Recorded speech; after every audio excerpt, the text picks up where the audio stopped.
So what would you say, like, is the difference between consistency and then looking at the data and doing what makes sense? Like, how do you have both sides of that in your brain?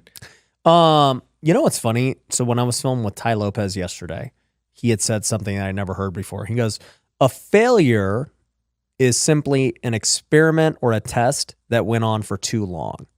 So essentially, we always have to be testing new things. That's how you stay relevant. That's how you stay on top of the game, right? I can't figure out all these new ways to innovate unless I'm constantly testing and failing. But it's only a failure the moment you just keep doing it when it's already showing it doesn't work, right? And not only does this happen with new things we want to do, but it also happens with things that we've had. So let's say you have an employee who isn't performing. If you continue to just let them not perform, it now becomes a failure, even though maybe they were great for a long period of time. But just because somebody's great for a long period of time doesn't mean they're going to continue to perform at a high level. Now, you might give them more leeway to get their act together, but at some point, enough is enough. And the same thing is true with marketing and social media and, a strategy.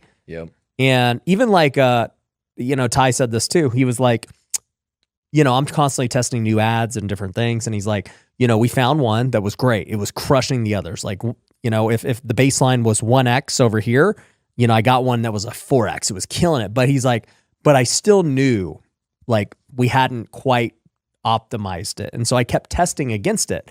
And the 4X kept winning until we found one that got an 8X. Wow. And he's like, the 8X obviously now is the winner. And we had to keep testing iterations of it. He's like, but had I just been satisfied with the 4X, that would have been it, right? And so I think that people who are like at really high levels are constantly testing ways to even make something great just crazier.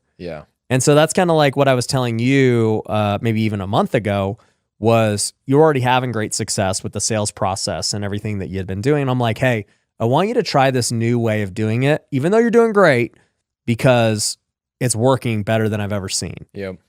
But I wouldn't have found it out unless I just was willing to test. And even then, when Andrew was coming in, he was talking to our sales guys and I'm just listening to him. I'm like, tell me what's working for you. And I'm like, oh, okay. He's adding one extra element to the script that we weren't doing. And now I want them to test it. I want you guys, and for them, they don't quite understand it because in their mind, like, oh, like we do that, whatever. It's like, no, you don't. You need to do it every time.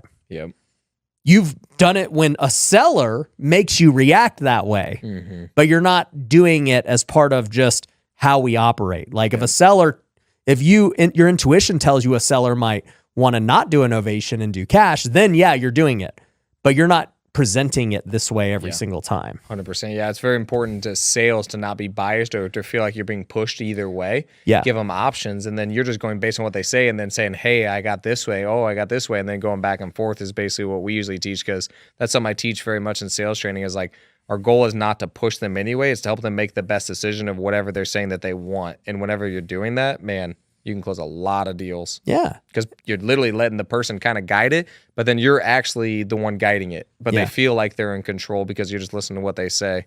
But Andrew's a killer. So it's just like you have to constantly be tweaking and testing all the time. I'm thinking about this podcast. How could we make it better? Or events. How do we tweak little things to get it to the next level? Because the moment you stop innovating and the moment you just think you got it all figured out, that's the moment, you start your decline. And it may not happen for a while. You might be able to ride it out for however long, but then somebody else will come along and just take the cookies. Because like I even think about what we're talking about now. Like think about right now your competition in Indiana. Like most of them don't have the same leads you have. They're definitely not following the same sales process. And so when you guys both talk to the same seller and you're over here offering them $40K more and you're able to still make money, what do? They're toast.